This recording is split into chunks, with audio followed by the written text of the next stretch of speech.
ప్రియమైన శ్రీవారికి, నేను వెళ్ళిపోతున్నాను. మీరు వచ్చే వరకు ఎదురు చూడను. ఒకసారి కళ్ళద్దాలు తీసి తుడుచుకుని మళ్ళీ చదువుతున్నారు కదూ? సరిగ్గానే చూశారు. నేను వెళ్ళిపోతున్నాను. 30 ఏళ్లు సర్దుకుని కాపురం చేసిన మనిషి ఇప్పుడెందుకిలా మారిపోయింది? పిచ్చిగాని పట్టలేదు కదా అనుకుంటున్నారా? మీరలా అనుకునేవారు కాదు. కోపంలో తొందరపడింది పాపం అనుకుని ఉంటారు. ఆ విషయం నాకు తెలుసు. అయినా ఇదేమిటి?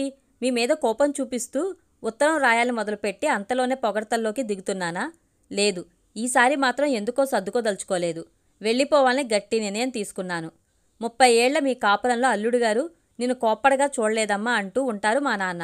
మీ నిజస్వరూపం ఆయనకేం తెలుసు? నా గుర్తుండి ఖచ్చితంగా 3 సార్లైనా కోప్పడి ఉంటారు. మరో 2-3 సార్లు ఎక్కువే ఉండొచ్చు. ఎప్పుడబ్బా? లేదులే, 3 సార్లు మాత్రం ఖచ్చితంగా కోప్పడ్డారు. పెళ్ళైన నెలలోనే ఒకసారి కూరలు తరుగుతుండగా నా వేలు తెగి చిన్న గాయం అయ్యింది. గబగబా పరిగెత్తుకుంటూ నా దగ్గరకు వచ్చారు మీరు. నా వేలికి కట్టుకడుతూ మరీ అంత అజాగ్రత్త అయితే ఎలా కళ్యాణి అంటూ ఎంతలా కోప్పడ్డారు. దాదాపు ఓ వారం రోజులు ఆ విషయం తలుచుకుంటూ ఎంత బాధపడ్డానో. ఎవరికైనా చెప్తే గాని నా బాధ తగ్గదనిపించి మా అమ్మకు ఫోన్ చేశాను. నేను చెప్పింది విని అమ్మ పకపకా నవ్వడం మొదలుపెట్టింది. కోపంతో ఫోన్ పెట్టేశాను. వెంటనే అమ్మ 2-3 సార్లు కాల్ చేసింది. కానీ నేను తీస్తేగా. ఆ రోజు సాయంత్రం నన్ను హాస్పిటల్కి తీసుకువెళ్ళి సెప్టిక్ కాకుండా ఇంజెక్షన్ చేయించారు మీరు. ఇంటికి తిరిగి వచ్చేటప్పుడు నాకిష్టమైన ఐస్ క్రీం తినిపించారు. నేను ఫిదా అయిపోతాననుకున్నారేమో. నిజంగానే అయ్యాను. కానీ ఓ వారం రోజులు బెట్టు మెయింటైన్ చేశాను. మీతో సరిగ్గా మాట్లాడలేదు. ఒక వారంగా నేను ఫోన్ తీయకపోయేసరికి అమ్మా నాన్న నా దగ్గరకు వచ్చేశారు. నాన్న నన్ను దగ్గరకు తీసుకుని ఆప్యాయంగా తల నిమురుతూ ఎలా ఉన్నావు కళ్యాణి అని అడిగారు. నాకు ఏడుపు ఆగలేదు. అమ్మ నన్ను కౌగిలించుకుంది. కాసేపు అమ్మ దగ్గర సేద తీరాక నా మనసు స్థిమితపడింది. వెంటనే అమ్మ ఆ రోజు ఫోన్లో నవ్వినందుకు నాకు కోపం వచ్చిన సంగతి గుర్తుకు వచ్చింది. ఇష్టం లేకపోయినా అమ్మ దగ్గర నుండి దూరంగా జరిగాను. అమ్మ మళ్ళీ నన్ను దగ్గరకు లాక్కుని, పిచ్చి తల్లి, ఎంత రోషం నీకు! నీ పంతం నా దగ్గర చూపిస్తే చూపించావు, అల్లుడిగారి దగ్గర చూపకే బంగారు అంది. కోపంగా అమ్మని విడిపించుకుని నాన్న దగ్గరికి వెళ్ళాను. నాన్న అమ్మ వైపు తిరిగి, అమ్మాయి బాధపడితే ఓదార్చకుండా అల్లుడిని వెనకేసుకొస్తావా అని కోప్పడ్డారు. తర్వాత నాతో, నువ్వు ఆ రోజు నాకు ఫోన్ చేసి ఉండాల్సిందమ్మా. మీ అమ్మకు అన్నీ నవ్వులాటలే. ఇంతకీ ఆ రోజు ఏం జరిగిందమ్మా? అల్లుడిగారు నీ మీద చేయి చేసుకున్నట్లున్నారు అన్నారు. అయ్యో, అలాంటిదేమీ లేదు నాన్న అన్నాను నేను. ఏమిటో మీ అమ్మ ఏ విషయం సరిగ్గా చెప్పదు. ఆ రోజు అల్లుడిగారు నిన్ను విసురుగా నెడితే కత్తిపీట మీద పడి వేలు తెగింది కదూ? లేదు నాన్న, నేను కూరలు తరుగుతుంటే నన్ను పూర్తి చేయనీయకుండా ఏమిటి? కూరలు నీ చేత తరిగిస్తున్నాడా అల్లుడు? నేనెప్పుడైనా మీ అమ్మను తరగనిచ్చానా? ఎంత అన్యాయం అన్నాడు నాన్న బాధ నటిస్తూ. అప్పుడు అర్థమైంది, నాన్న కూడా నన్ను ఆట పట్టిస్తున్నారని. నా తల మీద ఉన్న నాన్న చేతిని దూరంగా నెట్టేసి, మీ ఇద్దరికంటే ఆయనే ఎంతో నయం, తన పైన కోపం వచ్చిందని ఆయనతో చెప్పి ఉంటే ఓ 100 మాటలు సారీ చెప్పి ఉండేవారు అన్నాను కోపంగా. అదేనమ్మా నేను చెప్తున్నది కూడా. అల్లుడుగారు కూడా మీ నాన్నలా రోజుకు 10 మార్లు ఏదో విషయంగా కసురుతూ ఉంటే నీకు ఈ పాటికి అలవాటైపోయి కోపం వచ్చేది కాదు అంది అమ్మ. ఏ విషయాన్నైనా నా మీదకు తిప్పి సాధిస్తుంది మీ అమ్మ, చూసావా అన్నాడు నాన్న. తర్వాత అమ్మ వైపు తిరిగి, ఆ సాధించే టెక్నిక్స్ అమ్మాయికి కూడా కాస్త నేర్పవే అన్నాడు నవ్వుతూ. మీరిద్దరూ ఆయన పార్టీ అని అర్థమైంది. ఇంతకీ నాకు క్లాస్ పీకడానికి ఇద్దరూ పరిగెత్తుకుని వచ్చినట్లుంది. అంతేగాని నన్ను చూడ్డానికో ఓదార్చడానికో కాదన్నమాట అన్నాను కోపం తెచ్చిపెట్టుకుంటూ. మళ్ళీ అమ్మ నన్ను దగ్గరికి తీసుకుంది. చిన్నప్పుడు నువ్వు ఒకసారి వేగంగా పరిగెడుతూ గడప తట్టుకుని బోలా పడ్డావు. అప్పుడు నేను నిన్ను పైకి లేపి చూసుకుని నడవాలి కదా కళ్యాణి అని ప్రేమగా కోప్పడ్డాను. ఇప్పుడు అల్లుడుగారు అన్న దాంట్లో కూడా ఆ తల్లి ప్రేమ కనబడుతుంది అంది నన్ను ఒప్పించడానికి ప్రయత్నిస్తూ. అంతలో ఏదో మర్చిపోయినట్లు, అయినా నన్ను చూస్తూ పెరిగావు కదా, మీ నాన్నగారి దగ్గర రోజూ మాటలు పడుతూనే ఉన్నానుగా, అలవాటైంది కాబట్టి నాకేమీ అనిపించడం లేదు. ఇంత చిన్న విషయానికి ఫీల్ అవుతున్నావంటే అల్లుడుగారు నిన్ను సుకుమారంగా చూసుకుంటున్నారని అర్థం అంది నాన్నకు చురక వేస్తూ. చూసావటమ్మా మీ అమ్మ వాళ్ళకం, నాకు ఈవిడ దెప్పుళ్ళు అలవాటైపోయి ఏమీ బాధ అనిపించడం లేదు అన్నాడు నాన్న. ఇంతలో ఆఫీస్ నుండి మీరు వచ్చారు. అమ్మా నాన్నను చూసి పలకరించి మీ చేతిలోని ఐస్ క్రీం ఉన్న కవర్ను ఫ్రిడ్జ్లో ఉంచారు. ఒకసారి కోప్పడ్డందుకు వారం పాటు ఐస్ క్రీంలు తెస్తారా అల్లుడుగారు? ఆ లెక్కన మీ మావయ్య గారు జీతం ఐస్ క్రీంలకే చాలదు అంది అమ్మ నవ్వుతూ. చూసావా కళ్యాణి, నన్ను అనకుండా మీ అమ్మ ఒక వాక్యం కూడా పూర్తి చేయదు అన్నాడు నాన్న. అందరం హాయిగా నవ్వుకున్నాం. నా మనసు తేలిక పడింది. ఇక మీరు కోప్పడ్డ రెండో సందర్భం ఇది. మొదటిసారిలా కాదు, బాగానే కోప్పడ్డారు. గట్టిగా అరిచారు. తలుచుకున్నప్పుడల్లా ఏడుపు తన్నుకొస్తుంది ఇప్పటికీ. అప్పుడు నేను మన పెద్దబ్బాయిని కడుపులో మోస్తున్నాను. 8వ నెల అనుకుంటాను. ఆ రోజు ఉదయం నుండి కరెంటు లేదు. మీకు చన్నీళ్ళ స్నానం అలవాటు లేదు. అందుకని గ్యాస్ స్టవ్ మీద మీకోసం నీళ్లు కాచి బాత్రూంలోకి తీసుకుని వెళ్ళాను. అక్కడ అనుకోకుండా కాలు జారడంతో పడబోయి తమాయించుకున్నాను. కానీ వేడినీళ్లు పడి నా కాళ్ళు కాలాయి. హాల్లో ఉన్న మీరు పరిగెత్తుకుని వచ్చి నన్ను బెడ్రూంలోకి తీసుకుని వెళ్ళి పడుకోబెట్టారు. నా కాళ్లకు బన్నాలు రాస్తూ, నీకేమైనా పిచ్చి పట్టిందా? వేడినీళ్లు పెట్టమని నేనేమైనా అడిగానా? కింద పడి ఉంటే ఏమయ్యేది? కొద్దిలో ప్రమాదం తప్పింది. ఇంకెప్పుడు ఇలాంటి తెలివి తక్కువ పనులు చెయ్యకు అంటూ గట్టిగా అరిచారు. కాలిన గాయం కంటే మీ అరుపులే నన్ను ఎక్కువగా బాధించాయి. ఇక యథాప్రకారంగా నన్ను హాస్పిటల్లో అడ్మిట్ చేసి అన్ని పరీక్షలు చేయించి ఏమీ కాలేదని నిర్ధారించుకున్నాక శాంతించారు. విషయం తెలిసిన అమ్మా నాన్నలు హాస్పిటల్కి వచ్చారు. మిమ్మల్ని తప్పుపట్టే మాట అటుంచి ఇద్దరూ నన్ను శతమానం తిట్టిపోశారు. కాస్త కూడా జాగ్రత్త లేకపోతే ఎలా అంటూ. నేను ఆయన మీద కోపంతో అలిగి మీ దగ్గరకు వచ్చేస్తానని భయపడుతున్నట్లున్నారు అన్నాను నిష్ఠూరంగా. అదేమిటమ్మా, నిన్ను కాన్పుకు తీసుకుని వెళ్తామని ఎప్పుడో పిలిచాము. ఆయనకు ఇబ్బంది అవుతుంది, 9వ నెలలో వస్తానని నువ్వేగా చెప్పావు అన్నారు ఇద్దరు. డెలివరీకి రావడం గురించి కాదు, అలిగి వచ్చేస్తానంటున్నాను. వాళ్ళు అర్థం కానట్లు నటిస్తున్నారని తెలిసి స్పష్టంగా చెప్పాను. సరదాకు కూడా మరెప్పుడు అలా అనకమ్మా. రోజూ గాలి తినేవారికి వాటి విలువ తెలీదట. నీ పరిస్థితి అలాగే ఉంది అంది అమ్మ కాస్త బాధగా.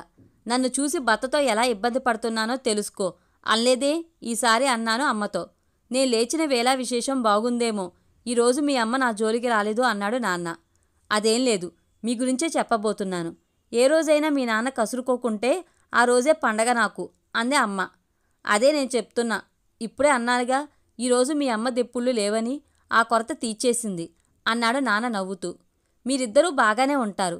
నేను మీ అల్లుడి గురించి ఏదైనా చెప్పాలని చూస్తే మీరిద్దరూ దెబ్బలాడుకున్నట్లు నటిస్తారు.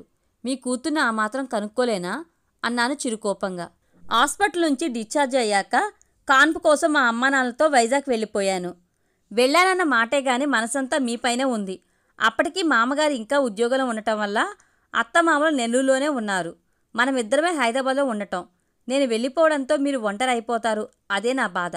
ఈసారి అమ్మానాన్నలను అమ్మానాన్నలుగా కాక ఒక జంటగా పరిశీలించడం ప్రారంభించాను. ఇద్దరికీ ఒకరంటే ఒకరికి ప్రేమే, అందులో సందేహం లేదు. కానీ అమ్మ చెప్పినట్లు నాన్న రోజులో 4-5 సార్లైనా అమ్మను కోపడుతుంటాడు. అయితే ఆ కోపం కాసేపే. నాన్నతో పోలిస్తే మీరు భార్యను ఎక్కువగా గౌరవిస్తారు, ఎప్పుడూ చులకన చేయరు. అమ్మ చెప్పినట్లు రోజూ గాలి తినేవారికి వాటి రుచి తెలియదు. ఇంకెప్పుడు మీతో పోట్లాడకూడదని గట్టిగా నిర్ణయించుకున్నాను. నిర్ణయించుకోవడం ఏమిటి, మనసులోనే ఒట్టు పెట్టుకున్నాను. దాదాపు గత 30 ఏళ్లుగా మీకు తగ్గట్టుగానే నా ఆలోచనలు మార్చుకున్నాను.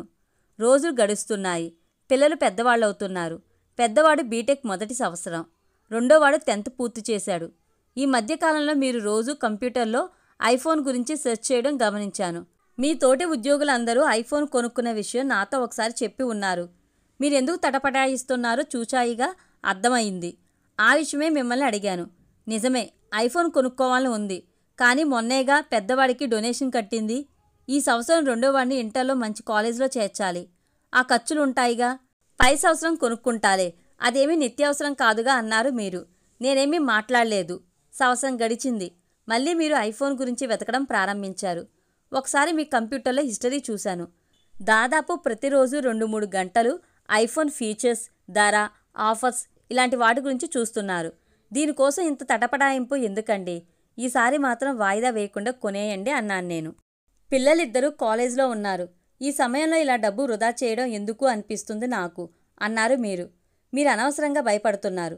ఒక ఐఫోన్ కొన్నంత మాత్రాన మన పరిస్థితి ఏమీ తలకిందులు కాదు. రేపే వెళ్ళి కొనుక్కుందాం, లేకుంటే నాకు కోపం వస్తుంది గట్టిగా చెప్పాను నేను. అలాగే అంటూ ఒప్పుకున్నారు మీరు. మా మంచి శ్రీవారు అంటూ మీ బుగ్గ మీద ముద్దు పెట్టుకుని కాఫీ తేవడానికి వెళ్ళాను. కాఫీ కలుపుతుండగా మీ ఫోన్ రింగ్ కావడం, మీరు ఎవరితోనో మాట్లాడుతుండడం వినిపించింది. కాఫీ కలిపి మీకు అందించి ఎవరండి అని అడిగాను. పెద్దబ్బాయి ఫోన్ చేశాడు. ఫ్రెండ్స్ అందరికీ బైక్స్ ఉన్నాయట, తను కొనుక్కోవాలనుకుంటున్నాడట. వీలైతే డబ్బు పంపమన్నాడు ప్రశాంతంగా చెప్పారు మీరు. మీలో నాకు నచ్చేది, ఒక్కోసారి నచ్చనిది అదే. సంవత్సరంగా ఐఫోన్ కొనుక్కోవాలనుకుంటున్న మీరు కొడుకు బైక్ కావాలని ఒక్క మాట అనగానే సరే అన్నట్టున్నారు. అంతేగాని ఇప్పుడు కుదరదురా, పై సంవత్సరం చూస్తాను అని అనలేకపోయారు. అవతల మనిషి బాధపడకూడదనే మీ మనస్తత్వం మంచిదే. కానీ భార్య పిల్లల దగ్గర కూడా మొహమాట పడే మనస్తత్వం ఒక్కోసారి కోపం తెప్పిస్తుంది. క్షణాల్లోనే ఒక నిశ్చయానికి వచ్చాను. ఏమండి, చాలా రోజుల నుండి రాళ్ల నెక్లెస్ కొనుక్కోవాలనుకుంటున్నాను. ఎప్పటికప్పుడు మీలాగే వాయిదా వేసుకుంటున్నాను. ఇప్పుడు కూడా మీరు ఫోన్ కొనుక్కుంటారని ఊరుకున్నాను. ఫోన్ కొనే పక్షంలో నేను నెక్లెస్ కొనుక్కుంటాను. అబ్బాయితో నేను మాట్లాడతాను. బైక్ విషయం ప్రస్తుతానికి వాయిదా వేసుకోమంటాను అంటూ ఫోన్ అందుకున్నాను. చూడు కళ్యాణి, ఆఫీస్లో నాకున్న విలువ నా వ్యక్తిత్వాన్ని బట్టే గాని నాకున్న ఫోన్ వల్లో నా దుస్తుల వల్లో కాదు. అలాగని ఫోన్ కొనుక్కోనని చెప్పడం లేదు. ప్రస్తుతానికి వాయిదా వేసి అబ్బాయికి బైక్ కొనిస్తాను అన్నారు మీరు. చెప్పానుగా, మీరు ఫోన్ కొనుక్కుంటారని సర్దుకున్నాను. లేని పక్షంలో ఆ డబ్బులు నాకు ఇవ్వండి. నెక్లెస్ కొనుక్కుంటాను. చాలా రోజుల నుంచి మనసులో ఉన్న కోరిక అది. అభ్యర్థనగా అడిగాను. మొండిగా వాదించుకు. ఇన్నాళ్ళుగా లేనిది ఇప్పుడు నెక్లెస్ ఎందుకు అడుగుతున్నావో నాకు తెలుసు కోపంగా అన్నారు మీరు. చాలా ఏళ్ల తర్వాత మూడోసారి కోపడ్డారు మీరు. మీకు ఎందుకు కోపం వస్తుందో నాకు అర్థం కావడం లేదు. చాలా ఏళ్లకు ఒక కోరిక కోరితే మీకు కోపం వస్తుందా? కాస్త ఆవేశంగానే అడిగాను నేను. అదే నేను చెప్తున్నాను. అంత హఠాత్తుగా నెక్లెస్ మీదకు మనసు వెళ్ళిందెందుకో. మీ మాటల్లో కాస్త వ్యంగ్యం కనపడింది. ఏమీ మాట్లాడకుండా వంటింట్లోకి వెళ్ళిపోయాను నేను. కాసేపటికి మీ ఫోన్ మోగింది. అబ్బాయి ఫోన్ చేసినట్లు నాకు తెలుసు. ఫోన్ ముగించి కాస్త కోపంగా నా దగ్గరకు వచ్చారు మీరు. ఏమీ తెలియనట్లు ఉన్నాను నేను. అబ్బాయికేమన్నా ఫోన్ చేశావా అన్నారు. లేదే, మీకు ఫోన్ చేసినట్లున్నాడు. ఏం చెప్పాడు? అమాయకంగా అడిగాను. తాను కొనాలనుకున్న మోడల్ బైకు స్టాక్ లేదట. మరో 6 నెలల వరకు దొరకదని చెప్పాడు. అలాగైతే మీరు ఐఫోన్ కొనుక్కోండి. 6 నెలల తర్వాత సంగతి అప్పుడు చూసుకుందాం అన్నాను. నువ్వు చేసిన పని ఏమీ బాగాలేదు. అబ్బాయికి ఫోన్ చేసి బైక్ వాయిదా వేసుకోమని చెప్పుంటావు. పాపం ఎంత బాధపడ్డాడో. ఈ విషయంలో మరీ మొండిగా తయారయ్యావు అంటూ బాధపడ్డారు మీరు. అవునండి, ఎందుకో రాళ్ల నెక్లెస్ కొనుక్కోవాలనే బలంగా ఉంది. డబ్బులు నా అకౌంట్లోకి ట్రాన్స్ఫర్ చేయండి. ఎప్పుడూ లేనిది ఈ విషయంలో మంకుపట్టుతో సాధిస్తున్నావు చికాగ్గా అన్నారు మీరు. మీరు ఏమైనా అనుకోండి, ముందు డబ్బులు నా అకౌంట్లో వేయండి. వీలైనంత కటువుగానే చెప్పాను నేను. మాట్లాడకుండా ఆఫీస్కి వెళ్ళారు మీరు. నిజానికి నాకు రాళ్ల నెక్లెస్ అవసరం లేదు. పెళ్ళైనప్పటి నుంచి చాలా నగలు చేయించారు. నెక్లెస్ సాకు చెప్పి డబ్బులు నా అకౌంట్లో వేయించుకుని మీకు ఐఫోన్ కొనాలన్నదే నా ఐడియా. కానీ మీరు ఆవలించకుండానే పేగులు లెక్క పెట్టే రకం కదా. నిజంగా నా కోసం నెక్లెస్ అడిగి ఉంటే మీకు కోపం రాదు. ఆ సంగతి నాకు తెలుసు. అయినా మీరు కోపడ్డారంటే మీకు విషయం అర్థమైంది. నెక్లెస్ కోసం నాకు డబ్బులు ఇస్తే ఐఫోన్ కొనేస్తాను. అందుకే నన్ను కోప్పడితే ఆ ప్రయత్నం మానేస్తానని, కొడుక్కి బైక్ కొనొచ్చని మీ ప్లాన్. ఆ మొండి పట్టుదలకే నాకు ఈరోజు కోపం వచ్చింది. రోజు మీరు ఆఫీస్ నుండి వచ్చాక ఇద్దరం కలిసి వీధి చివరనున్న రామాలయానికి వెళ్తాము. ఓ గంటసేపు అక్కడ గడిపి వస్తాము. నేను రాకూడని రోజుల్లో మీరు కూడా గుడికి వెళ్ళరు. మీరు ఆఫీస్ పని వల్ల బాగా ఆలస్యంగా వచ్చిన రోజు నేను గుడికి వెళ్ళను. ఇది కొన్ని ఏళ్లుగా జరుగుతున్న పద్ధతి. కానీ ఈరోజు మాత్రం మీరు వచ్చే లోపలే నేను గుడికి వెళ్ళిపోతున్నాను. నా కోపం ఎలాగైనా చూపించనీయండి. మీరు నా వెనకే వచ్చినా ఎవరో తెలియనట్లు ఉంటాను. మీరు పలకరించినా బదులివ్వను. తిరిగి ఇంటికి వచ్చేటప్పటికీ కోపం తగ్గితే మీతో మాట్లాడతాను. అది మీరు కోరుకున్న ఐఫోన్ కొనుక్కోవడానికి ఒప్పుకుంటేనే. ఈ ఉత్తరం ఇంతటితో ముగించి మీకు కనిపించేలా ఉంచి మీరు వచ్చేసరికి గుడికి ఒక్కతినే వెళ్ళిపోదామనుకున్నాను. కానీ అంతలో మీ పైన జాలి. అలా చేస్తే మీరు ఎంత బాధపడతారో. మీరు ఏదైనా నిర్ణయం తీసుకునే ముందు అవతల వారి వైపు నుంచి కూడా ఆలోచిస్తారు కదా. పోనీ ఈసారికి నేను కూడా అలా ఆలోచించినా మీ ముందు 2 ఆప్షన్లు ఉన్నాయి. బైక్ వాయిదా వేసి ఐఫోన్ కొనుక్కోవడం, లేదా ఐఫోన్ వాయిదా వేసి బైక్ కొనివ్వడం. మీరు ఐఫోన్ వాయిదా వేసి బైక్ కొంటారని నాకు తెలుసు. అందుకే నెక్లెస్ ప్రస్తావన తెచ్చాను.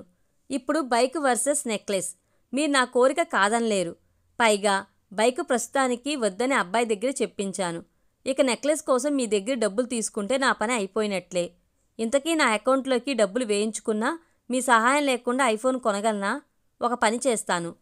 నా ఫ్రెండ్ సుజాత వాళ్లకు పెద్ద మొబైల్ షోరూమ్ ఉంది. తన్ను అడిగితే అన్ని వివరాలు చెప్తుంది. అనుకున్నదే తడు సుజాతకు ఫోన్ చేశాను.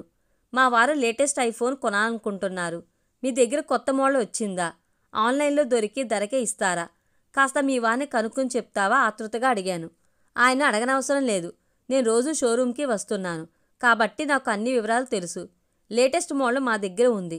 అన్ని డిస్కౌంట్లు పోను ఆన్లైన్లో ఏ ధరకు వస్తుందో అదే ధరకు నీకు ఇస్తాను. సరేనా?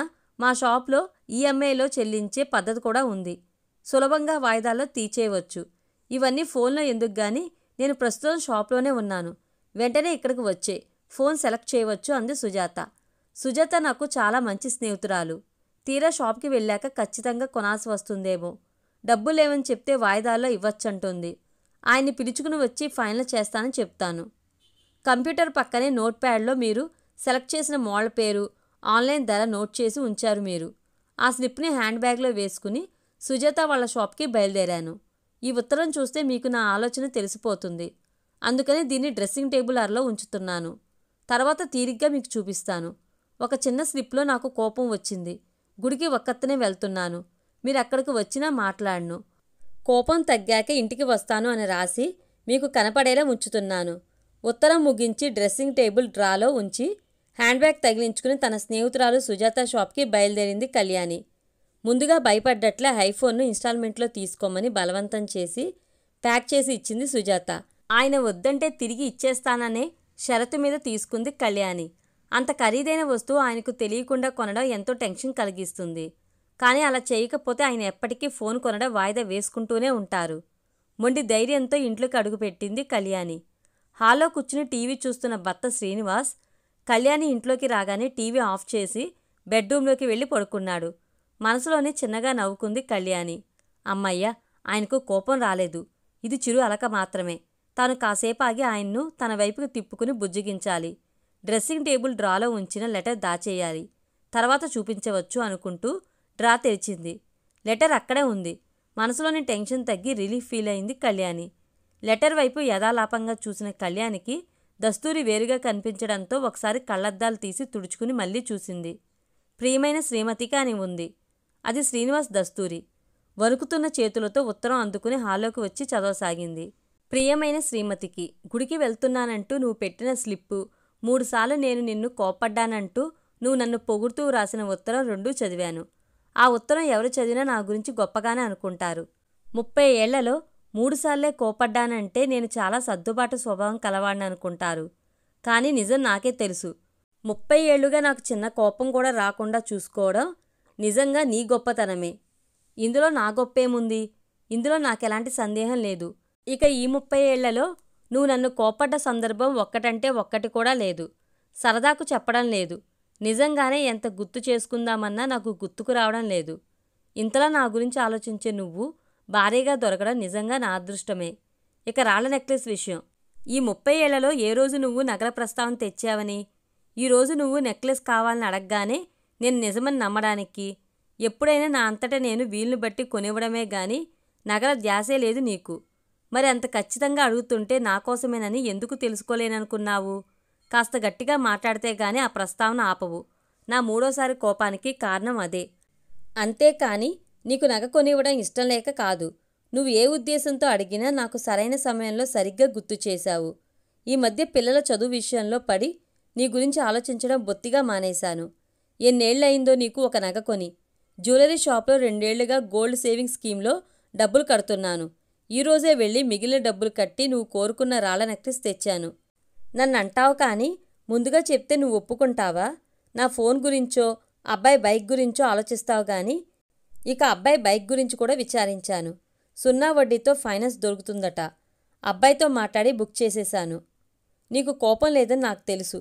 ఏ కాస్తైనా కోపం ఉంటే నన్ను క్షమించేసి దగ్గరికి వచ్చేయి. బెట్టు చెయ్యకు. నా ఉత్తరం 2వసారి చదవాలనిపిస్తే తర్వాత తీరిగ్గా చదువుకోవచ్చు. ఆలస్యం చేయకుండా వచ్చే. ఉత్తరం చదవడం ముగించి బెడ్ మీదకు దూకింది కళ్యాణి.